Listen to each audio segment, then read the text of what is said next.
அமைச்சரவையில் அதிரடி மாற்றம். 5 அமைச்சர்களை தூக்க திட்டம். விஜயின் புதிய யுக்தி. தற்போது அமைச்சர்களுக்கு விஜய் அவர்கள் வைக்கும் ஆப்பு. கலக்கத்தில் அமைச்சர்கள். இடைத்தேர்தலில் வெற்றி பெறுபவர்களுக்கு அடிக்கப் போகும் ஜாக்பட். அப்படி அடிக்கப் போகும் ஜாக்பட்டின் பின்னணி என்ன என்பதை பற்றி ஜெம் தொலைக்காட்சியில் விரிவாக பார்க்கலாம்.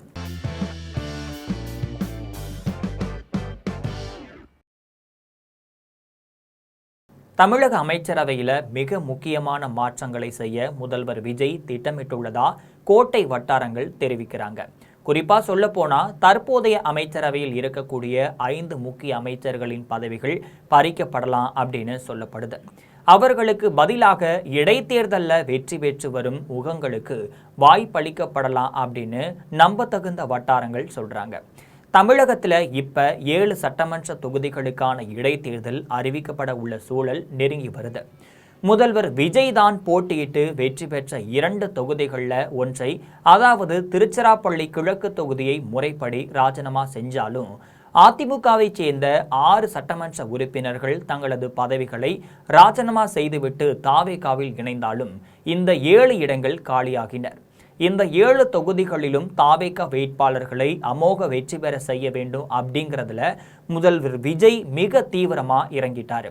இந்த இடைத்தேர்தல் களம் தாவேகா ஆட்சியின் மீதான ஆட்சி டெஸ்டாக பார்க்கப்படும் என்பதால இதுல வெற்றி பெறும் புதிய சட்டமன்ற உறுப்பினர்களுக்கு உடனடியாக அமைச்சரவை பொறுப்புகளை வழங்க விஜய் திட்டமிட்டுள்ளதா சொல்லப்படுது. முதல்வர் விஜயின் தற்போதைய அமைச்சரவை ரேடாரில் இருக்கக்கூடிய அந்த 5 அமைச்சர்கள் மீது பல்வேறு காரணங்களுக்காக தலைமை கடுமையான அதிருப்தியில இருப்பதா சொல்லப்படுது. ஆட்சி பொறுப்பேற்ற குறுகிய காலத்திலேயே நிர்வாக திறமையின்மை, மக்கள் குறைகளை கண்டுகொள்ளாத போக்கு மட்டும் இல்லாம துறை சார்ந்த கோப்புகளில் சுணக்கம் காட்டியது போன்ற புகார்கள் இவர்கள் மீது எழுந்துகிட்டு தான் இருக்கு. இவை அனைத்திற்கும் மேலாக தூய்மையான மட்டும் இல்லாம நேர்மையான அரசியலை வழங்குவதாக மக்களுக்கு வாக்குறுதி அளித்து ஆட்சிக்கு வந்த தாவேகா அரசு ஒரு சில அமைச்சர்கள் மீதான மறைமுக ஊழல் புகார்களுக்கும் கட்சிக்கு அவப்பெயர் ஏற்படுத்தும் வகையிலான செயல்பாடுகளுக்கும் முதல்வர் விஜய் பெரும் அதிர்ச்சிக்கும் கோபத்திற்கும் உள்ளாகி உள்ளதா சொல்லப்படுது.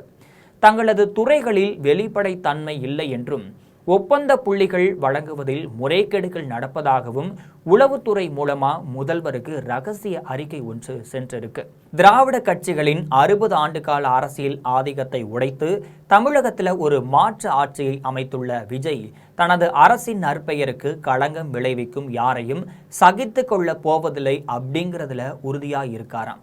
ஊழல் மற்றும் புகார்களில் சிக்கும் நபர்களை அமைச்சரவையில் நீட்டிக்க அனுமதித்தால் அது வரவிருக்கும் 7 தொகுதி இடைத்தேர்தலில் தாவேகாவின் வெற்றி வாய்ப்பை பாதிக்கும் அப்படின்னு அவர் கருதுகிறாரு. எனவே இந்த 5 அமைச்சரவைகளையும் எவ்வளவு விரைவில் முடிக்க முடியுமோ அவ்வளவு விரைவில் பதவியிலிருந்து நீக்கிவிட்டு இடைத்தேர்தல் முடிந்த கையோடு அமைச்சரவையை முழுமையாக மாற்றியமைக்க கோட்டையில் ரகசிய ஆலோசனைகள் தற்போதே தொடங்கிட்டாங்க. விஜய் எடுக்க போகும் இந்த அதிரடி நடவடிக்கை தமிழக அரசியலில் பெரும் பரபரப்பை ஏற்படுத்தி இருக்கு.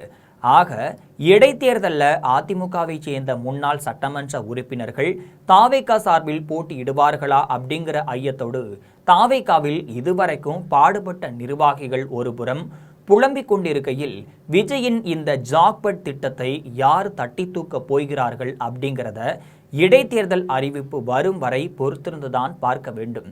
இது போன்ற நிறைய அரசியல் செய்திகளை தினம்தோறும் தெரிந்து கொள்ள ஜெம் தொலைக்காட்சியுடன் எப்பொழுதும் இணைப்பில் இருங்கள்.